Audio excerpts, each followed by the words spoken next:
Brate, znači, zaboravi na one fancy velenjake što pevaju pesmice drveću. U ovoj knjizi Dric, onaj glavni baja, upadne u takav belaj da to nije normalno. Matora pauk kučka boginja Lolt baci mu neku zajebanu kletvu, ambisnu kugu. Lik prsne ko oblanda.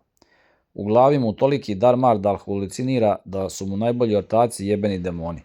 Znači, totalna šizofrenija. Umalo nije rokno rođenu ribu, kad ti brije, misleći da je neka karakondžula. Skroz otišu u auto. I pazi sad koji je to apsurd. Koga vadi iz govana? Artemis Entreri, njegov krvni neprijatelj, ladnokrvni koljač. Entreri skonta da je ovaj načisto prolupo, pa ga spakuje na leđa onog bakarnog zmaja Tazmikele i piče kroz najveći kijamet na istok. Znači, Entreri mora da izigrava babysisterku ludaku koji se batrga, urla i hoće da se bije dok lete Bogu iza tregera, zajebano do koske. Stignu oni u taj manastir Žute ruže i sad ti misliš tu neki zen, rahatluk, piju se čajevi, jog brate. Tamo ga dočeka velemajstor Kane sa svojim monasima i kreće tako šibanje da krv pršti. Urnišu ga od batina, patuciraju ga u ringu iznova i iznova dok mu bukvalno ne izbiju to ludilo iz glave.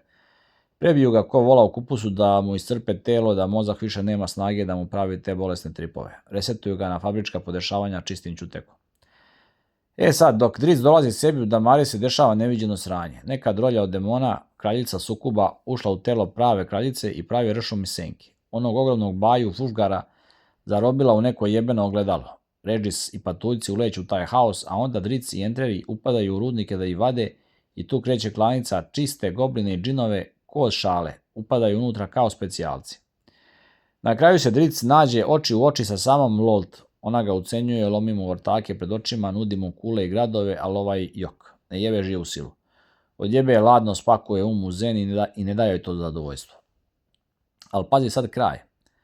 Onaj najjači mindfuck na zadnjoj strani. Jerax sedi u kancelariji, misli sve do jaja. Kad ono na vrata ulazi Zaknafein, Dricov matori, vratio se iz mrtve jebate. Jarlax samo što nije pao sa stolice. Znači, knjiga je čisti merak. Kida koliko je dobra.